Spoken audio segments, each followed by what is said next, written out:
सभी विद्यार्थियों को मेरा नमस्कार।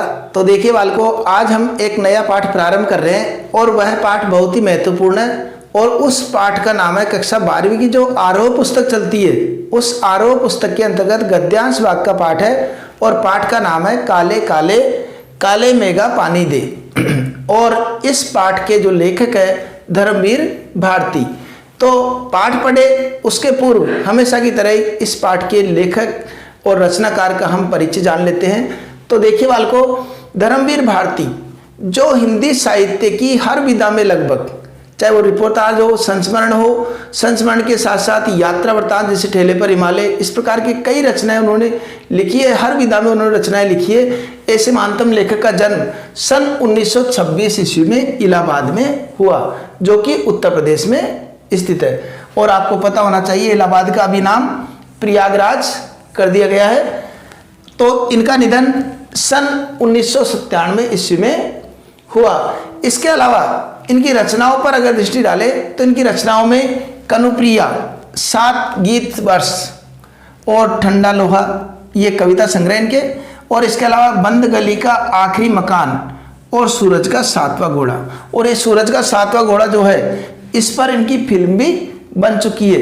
इस नाम से एक फिल्म आ चुकी है। और आपसे पूछा जाए कभी कि उनकी कौन सी रचना के आधार पर फिल्म का निर्माण हो चुका है, तो सूरज का 7वां घोड़ा और गुनाहों का देवता, इस रचना ने इनको काफी प्रसिद्धि दिलाई। अंधा युग और ठेले पर हिमालय एक यात्रा वृत्तांत है।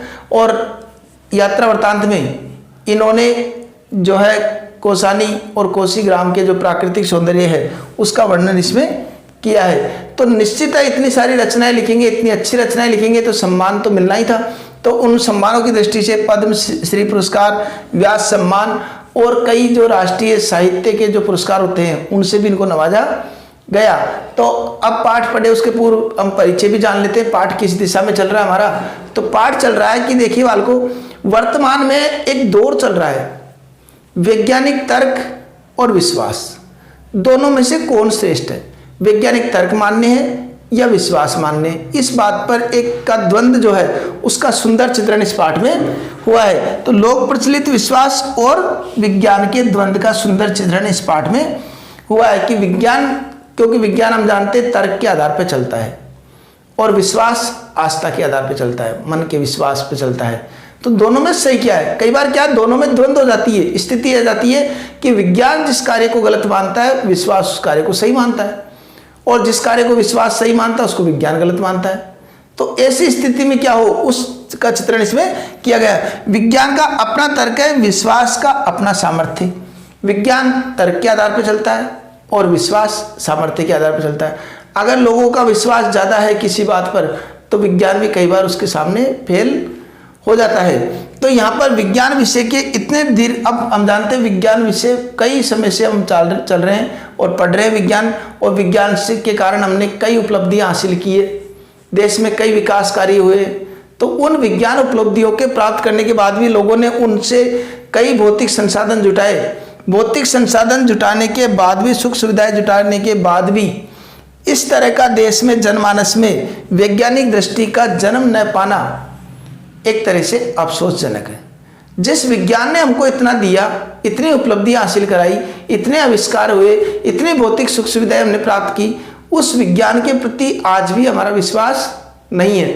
अब बात आती है कि विज्ञान, अगर कोई विश्वास या आस्था या मानो अंधविश्वास, अब मैं पहले बता दूं विश्वास और अंधविश्वास में अंतर क्या है। कि विश्वास करना अच्छी बात है लेकिन अंधविश्वास करना गलत बात है। अंधविश्वास का मतलब किसी बात पर विचार ही नहीं करना, जो है वो सही है, जो चल रहा है वो चल रहा है, चाहे उसमें कुछ भी हो। तो अब इसमें विश्वास में और इसमें क्या अंतर है कि अगर कोई विश्वास या आस्था या अंधविश्वास अगर लोगों के लिए हानिकारक नहीं है, हितकारी है, तो ऐसे विश्वास से कोई नुकसान नहीं है, उसको स्वीकार करना चाहिए। लेकिन कुछ आस्था और विश्वास यदि लगता है कि जनमानस के लिए काफी हानिकारक है, ऐसे आस्था और विश्वास को नहीं मानना चाहिए, उसमें सुधार कर लेना चाहिए। और विज्ञान जो कि तर्क पे चलता है, कई बार ऐसा भी देखने में आया कि विज्ञान के तर्क के बावजूद भी हमारी आस्था, विश्वास, श्रद्धा, इनके कारण श्रेष्ठ वैज्ञानिक भी उनके सामने नतमस्तक हो जाते हैं। तो इन्हीं सब बातों पर चर्चा इस पाठ में हम करने जा रहे हैं। अब हम आते हैं, तो आइए अब हम देखते हैं पाठ। और पाठ के अंतर्गत एक बात मैं कहना चाहूँगा कि ये जो बोर्ड पर नोट्स लिखे रहते हैं, ये उस पाठ के महत्वपूर्ण अंश रहते हैं। उनको आप निश्चित रूप से स्क्रीनशॉट लेकर के अपनी नोटबुक में अवश्य लिखा करो, ताकि परीक्षा के समय में याद करने में सुविधा रहे। तो देखो, इसमें यहाँ पर पाठ के शुरुआत में दो नाम आए हैं, इंद्रसेना और मेंढक मंडली। अब यहाँ पर प्रश्न उठता है कि इंद्रसेना क्या है और मेंढक मंडली क्या है। तो देखिए बालकों, जब क्या होता है कि हमको पता है कि पाठ में विज्ञान के प्रति एक तरफ तो विश्वास है, विज्ञान के तर्क एक तरफ है और अपने विश्वास की आस्था अलग है। तो यहाँ पर जब बरसात नहीं होती है, तो बरसात नहीं होने के बाद क्या होता है, अनावृष्टि होने के बाद में, अनावृष्टि होता है शब्द, अर्थात अनावृष्टि बरसात का न होना, और इसी प्रकार अल्पवृष्टि बरसात कम होना, और अतिवृष्टि होता है अत्यधिक बरसात होना। लेकिन यहाँ पर अनावृष्टि की समस्या, अब अनावृष्टि की समस्या होने के बाद में यहाँ पर कई तरह के, आप भी देखे होंगे गाँव में जब बरसात नहीं आती है, शहरों में बरसात नहीं आती है, तो कई प्रकार की आस्थाएं जागृत हो जाती है। और उन्हीं आस्थाओं में जो वहाँ गांव के जो लोग हैं, गांव के जो बच्चे हैं, उनको क्या करते हैं, वो सड़कों पर निकलते हैं, और सड़कों पर निकलने के पश्चात जिस मार्ग से वो गुजरते हैं, उन पर गांव के जो भी निवासी है, उन सब पर पानी डालते हैं, और बच्चे उस कीचड़ में लथपथ होकर के और चारों तरफ गलियों में घूमते हैं, और सब जगह उन पर पानी डाला जाता है। अब इस बात को जो ये मानते हैं कि इनके माध्यम से बरसात होगी, और इन बच्चों पर जितना पानी हम डालेंगे, जितने प्रसन्न रहेंगे, उससे जो है बरसात इंद्रदेव उतने ही प्रसन्न होंगे। इस बात को मानने वाले तो उनको इंद्रसेना कहते थे। और कुछ लोग ऐसे भी थे जो मानते थे कि ये जो बच्चे हैं, यह जब भी कॉलोनी में घूमते हैं, नगर में घूमते हैं या गलियों में घूमते हैं, सारा माहौल कीचड़ कीचड़ कर देते हैं। तो ऐसे लोग उनको मेंढक मंडली नाम से संबोधित करते हैं। नाम बच्चे वही है, बच्चे वही है, लेकिन कुछ उनको इंद्रसेना के नाम से बोलते हैं और कुछ मेंढक मंडली। जो चिढ़ते हैं वो मेंढक मंडली बोलते हैं, और जो उनके आस्था रखते हैं वो इंद्रसेना बोलते हैं। अब ये गंगा मैया की जय इस शब्द लिखा कि बालक सब जगह जब बालकों पर पानी पटका जाता है, तो दोनों तरफ से उद्गार निकलते हैं कि गंगा मैया की जय, वो इस प्रकार आवाज करते हुए निकल जाते हैं, पानी उनके ऊपर पटक दिया जाता है। अब यहाँ पर प्रश्न आता है कि अनावृष्टि का संकट, लेखक के मन में विचार आया कि जब क्षेत्र में, गांव में पानी की समस्याएं हैं, तालाब सूख चुके हैं, और जब हम जानते हैं कि मई आषाढ़ के महीने में, जो कि मई जून के आसपास जो महीना आता है, तो मई जून के आसपास जो महीना आता है, आषाढ़ का महीना, उस महीने में पानी की हम देखते हैं सब जगह कमी आ जाती है, किल्लत आ जाती है। कुओं में पानी सूख जाता है, तालाब में पानी सूख जाता है, नलों में पानी नहीं आता, हेडपम्प देखे तो हेडपम्प में पानी नहीं आता, सब जगह ये स्थिति हो जाती है। और ऐसी स्थिति में अपने घर के जुगाड़ के लिए कम से कम जितना कम हो सके उतना कम पानी से हम काम चलाते हैं। मुश्किल से हमारे नहाने धोने की और पीने की व्यवस्था हो जाए, यही काफ़ी होता है। ऐसी स्थिति में भी पानी की कमी होने के बाद भी इस तरह पानी की बर्बादी क्यों? लेखक के मन में ये प्रश्न आया कि जब पानी की इतनी कमी चल रही है, लेखक कौन है? धर्मवीर भारती। तो लेखक ने कहा, मन में सोचा कि पानी की जब इतनी कमी है देश में, अभी इस समय इतनी कमी होने के बाद में इस तरफ बाल्टियों की बाल्टियां पानी उन पर डाला जाता है, इस तरह पानी की बर्बादी है। ये उन्होंने किस आधार पर सोचा? ये सोचा विज्ञान के तर्क के आधार पर। क्योंकि अब इसका कारण क्या था? लेखक के मन में इस विचार क्यों आया ऐसा? क्योंकि लेखक जो है, ये मेंढक मंडली के जो छात्र हैं, जो लड़के हैं, उनकी उम्र का लेखक भी है। तो लेखक में एक बात विशेष थी कि उसके अंदर आर्य समाज के जो संस्कार थे, आर्य समाजी संस्कार, और आर्य समाज समाज सुधार के रूप में जाना जाता है, तो उसके संस्कार उसके अंदर आ गए थे। और फिर बालकों ने क्या है, कुमार सभा का गठन किया, और कुमार सभा का उपमंत्री इनको बना दिए गए लेखक को। अब लेखक उपमंत्री बन गया तो निश्चित है कि वह समाज में व्याप्त जो भी बुराइयां हैं, अंधविश्वास है, आडंबर है, उन सब के प्रति आवाज़ तो उठाना पड़ेगा उसको। तो इसलिए वह आवाज़ उठाते थे। बचपन में, अब यहाँ एक नया शब्द आया, जीजी। जीजी कौन है कि जीजी जो है इस लेखक से अत्यधिक प्रेम और स्नेह करती थी। और अत्यधिक प्रेम करती थी, इसका कारण क्या है, उसका मुख्य बात इस बात से भी स्पष्ट होता है, जितने भी तीज त्यौहार आते थे, कोई पूजा पाठ या जहाँ भी विश्वासों में, लेखक का मतलब जो भी वो अपने विश्वास अंधविश्वास जो भी कार्य करती थी, वो सोचती थी मैं ये कार्य करूँगी तो इसका जो पुण्य का लाभ है वह मेरे साथ साथ इस धर्मवीर को भी मिले, इसलिए क्या है उन सब में वह उसको भागीदार बना देती थी। अब लेखक जो कि जीजी से अत्यधिक प्रेम करता था, जीजी उसको बहुत स्नेह करती थी, इसलिए लेखक भी कई बार उनकी बातों को टाल नहीं पाता था और न चाहते हुए भी जीजी के अंधविश्वासों में भागीदार हो जाता था। अब यहाँ पर देखो, चाहे रीति रिवाज हो, कोई तीज त्योहार हो, पूजा हो, अनुष्ठान हो, घर में कोई सभी कार्यक्रम हो, वो सब कार्यक्रम वो उनको लेखक को ही उसमें अग्रणी करती थी, उसके हाथ से वो सारे कार्य करती थी। और जिन्हें कुमार सभा का, अब लेखक कौन है आपने देख लिया कि कुमार सभा का उपमंत्री बना दिया गया था इसको, तो ये उपमंत्री अंधविश्वास कहता था। अब जिसको वो अंधविश्वास कहता था उसी में वो भागीदार बन जाता था, क्यों, प्रेम विवश। तो कई बार क्या होता है, विज्ञान के जो तर्क है वह भी रहते हैं, लेकिन विश्वास भी अपनी जगह रहता है, प्रेम भी अपनी जगह रहता है, और उस प्रेम और विश्वास के कारण लेखक को वो कार्य करना पड़ता था जो वो नहीं चाहता था। तो न चाहते हुए भी कहता था, जिसको अंधविश्वास कहता उन सभी में भागीदार होना पड़ता था, किसको, लेखक धर्मवीर भारती को। अब एक बार क्या हुआ, लेखक को ये बातें अच्छी नहीं लगी, उन्होंने सोचा कि मैं इस प्रकार भागीदार होता रहूँगा और मैं भी इस प्रकार अंधविश्वास रूढ़िवादिता इनमें लग जाऊँगा तो फिर औरों में और मेरे में क्या अंतर रहेगा। इसलिए कई बार उन्होंने इससे रोकने का प्रयास भी किया। पानी डालने वाली बात पर जीजी से कई बार बात भी की कि इस प्रकार पानी डालने से क्या औचित्य, ऊपर भी बात आएगी पानी बर्बादी इस तरह क्यों, तो उस पर जीजी से अब यहाँ पर क्या हुआ, लेखक के इनकार कर दिया लेखक ने एक बार कि मैं तो पानी नहीं डालूंगा इन बच्चों पर, इन लड़कों पर मैं पानी नहीं डालूंगा।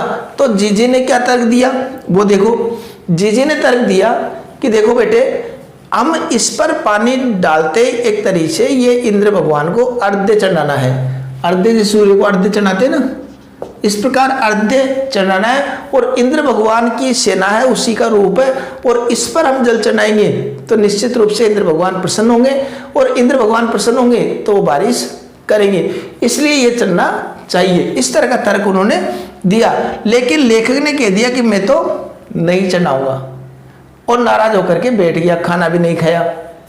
हो जाती है बालकों में प्रवृत्ति की अपनी बात मनाने के लिए कई प्रकार के हथकंडे जो अपनाते हैं, वो हथकंडे लेखक ने भी अपना लिए।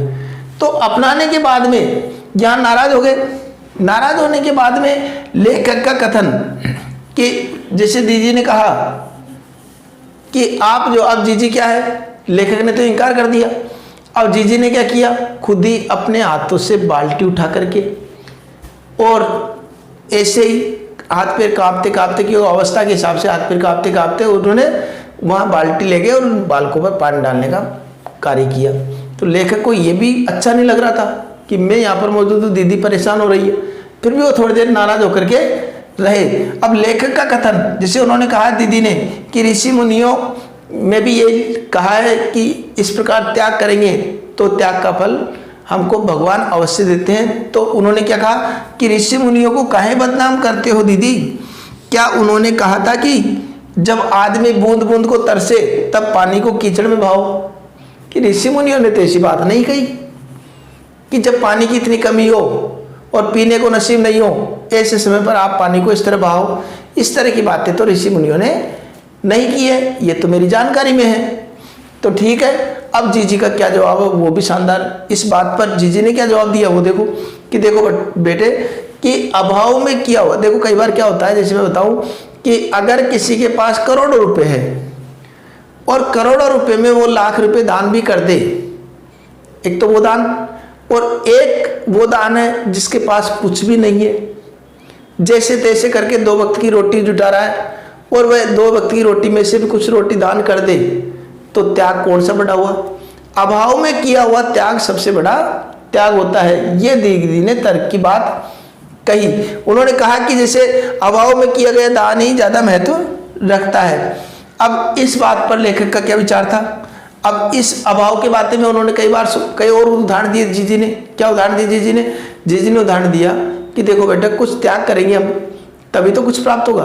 अगर अन्न हमको कई बोरियां हमको अन्न चाहिए, तो अन्न चाहिए तो जमीन में कुछ अन्न हमको जमीन में फेंकना भी पड़ता है बीज के रूप में, और वह बीज ही बाद में उग करके और हमारे सामने अन्न पैदा करता है। हमको अन्न प्राप्त होता है तो कुछ प्राप्त करने के लिए कुछ देना तो पड़ा ना, कुछ त्याग तो करना पड़ा। इस तरह कई तर्क उन्होंने दिए, पाठ में सारे तर्क लिखे हुए, उनको भी आप एक बार पढ़ सकते हैं। अब जीजी का जवाब देख लिया हमने कि किस प्रकार वो अभाव में किया गया दान ज्यादा महत्व रखता है। अब जीजी की बात सुनकर के लेखक ने क्या विचार किया मन में, वो देखिए, बहुत महत्वपूर्ण है भ्रष्टाचार के संदर्भ में। कि आज उस बातों को सोच करके लेखक ने सोचा आज हमारे देश की स्थिति क्या हो गई है। देश के लोग भी भ्रष्टाचार पर किस तरह की बातें करते हैं कि भ्रष्टाचार खत्म होना चाहिए, ये होना चाहिए, वो होना चाहिए। और कई बार तो ऐसे ऐसे लोग जो खुद भ्रष्ट है वो बड़ी बड़ी बातें कर लेते हैं, भ्रष्टाचार को रोकने के लिए कई बातें बता देते हैं। तो क्यों ना वो शुरुआत में खुद भ्रष्टाचार को रोकने की तरफ खुद कदम बढ़ाए, ये बात उनके मन में आई। अब यहाँ पर अब जो रहस्य की बात है, पाठ का जो अंतिम जो सोचा है कवि लेखक ने कि काले मेघा दल के दल उमड़ते हैं, पानी झमाझम बरसता है, पर गगरी फूटी की फूटी रह जाती है, बेल प्यासे के प्यासे रह जाते हैं, और आखिर कब बदलेगी यह स्थिति। ये कई बार पंक्ति परीक्षा में पूछते हैं, इस पंक्ति से क्या तात्पर्य है। तो इस पंक्ति का तात्पर्य हमको बताना है। तो इस पंक्ति का मतलब क्या हुआ? इसका मतलब यह है कि कई बार सामान्य अर्थ में देखें कि आसमान में भयंकर बादल उमड़ते घुमड़ते हैं, खूब बरसात करते हैं, खूब चारों तरफ पानी पानी हो जाता है, इसके बावजूद भी बेल प्यासे के प्यासे रह जाते हैं, धरती सूखी की सूखी रह जाती है। और ये स्थिति कब बदलेगी, ये बात उन्होंने घगरी का मतलब घड़ा, ये फूटी की फूटी रह जाती, घड़े में कोई पानी नहीं आता, तो फिर इतनी बरसात का पानी गया कहाँ? तो ये उस व्यवस्था पर एक तरीके से व्यंग्य किया है कवि लेखक ने कि हमारे देश में कई योजनाएं, सरकारी योजनाएं चलती है, और उन सरकारी योजनाओं के चलने के पश्चात भी अच्छी अच्छी स्कीम और योजनाएं चलती, लेकिन जो इतनी अच्छी स्कीम हो जाने के बाद भी देश के नागरिक अपने आप ही प्रसन्नचित और खुशहाल हो जाए अपने आप ही, लेकिन क्यों नहीं हो पा रहे? क्योंकि योजनाएं तो बहुत अच्छी चालू हो रही है, लेकिन इस भ्रष्टाचार के कारण उस योजना जिसको मिलनी चाहिए, जो वास्तविक हकदार है, उस तक वह योजना नहीं पहुंच पाती है, और लोगों को कुछ मिल ही नहीं पा रहा। कईयों को तो योजनाओं का पता नहीं रहता कि योजना क्या चल रही है, सरकार ने कौन कौन सी स्कीम लगाई है, वो उसको पता ही नहीं है, और वह अपने काम में काम करते रहते हैं। गरीब है तो गरीब की हालत में कष्ट सहते रहते हैं, और उनको पता ही नहीं रहता, और उनके हक की जो कमाई है या उनके हक का जो पैसा है वो ऊपर के लोग ही अपने हिसाब से ले लेते हैं, और उनके हक की कमाई वो खा लेते हैं। तो इस तरह की बातें कि सरकार की योजना का लाभ सामान्य व्यक्ति को नहीं मिल पाता है, तो कुछ प्रयास ऐसा भी होना चाहिए सरकार का कि वो जो भी योजनाएं लागू करे जनहित में, उन जनहित की योजनाओं का लाभ आम जन तक पहुंचे। और ये आम जन तक जब भी पहुंच सकती है जब देश से भ्रष्टाचार खत्म हो जाएगा। तो भ्रष्टाचार के लिए, दूर करने के लिए इन सभी योजनाओं को लागू करके और उन्हें जमीन तक उसको पहुंचाने का प्रयास होना चाहिए, ऐसा कवि का अंत में कथन है। तो पाठ में जो बताया गया है, सारांश रूप में हम माने तो पाठ में ये बताया कि विज्ञान का तर्क अपनी जगह है और विश्वास अपनी जगह, और दोनों में सामंजस्य बिठाकर हमको चलना होगा, क्योंकि ये दोनों विपरीत नहीं है। हाँ, अगर कोई विश्वास या अंधविश्वास लोगों के लिए हानिकारक है तो उस हानिकारक अंधविश्वास को हमको मिटाना चाहिए, और अगर कोई विश्वास ऐसा है जो जनता के हित में है, लोगों की भावनाओं के अनुरूप है, तो ऐसे विश्वास को मानने से कोई दिक्कत नहीं है। तो विज्ञान के तर्क और हमारी आस्था और विश्वास दोनों में सामंजस्य बिठाने का इसमें तर्क दिया गया, और ये पाठ भी उसी दिशा में चला है। तो ये पाठ की हमारा व्याख्या हो गई, और पाठ का भाव भी हमारे समझ में आ गया होगा।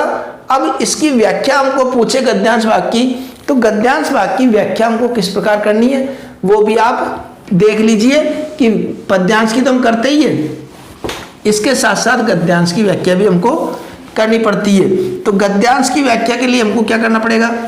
गद्यांश की व्याख्या के लिए हमको पाठ तो देखो आपके समझ में आ गया होगा, अब गद्यांश के लिए वही बातें, यहाँ प्रसंग, अब प्रसंग के साथ साथ अब जो पहले पद्यांश लिखते थे अब गद्यांश लिखेंगे। प्रस्तुत गद्यांश, अब ये गद्यांश हो गया। हमारी पाठ्य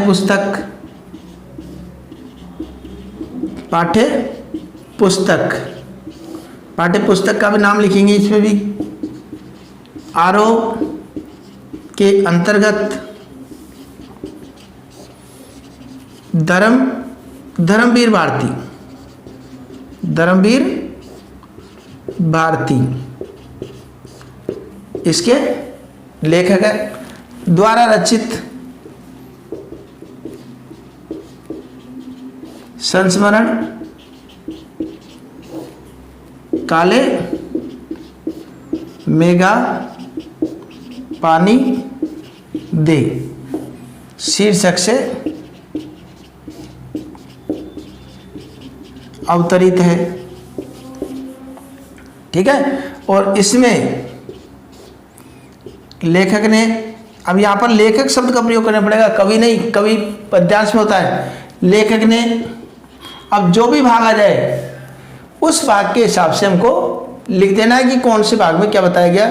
तो यहाँ पर जैसे यहाँ पर आ जाए जीजी का प्यार मिलना या जो भी आर्य समाजी संस्कार होना, इस वाला गद्यांश आ जाए तो इसके गद्यांश के आधार इसमें लेखक ने समाज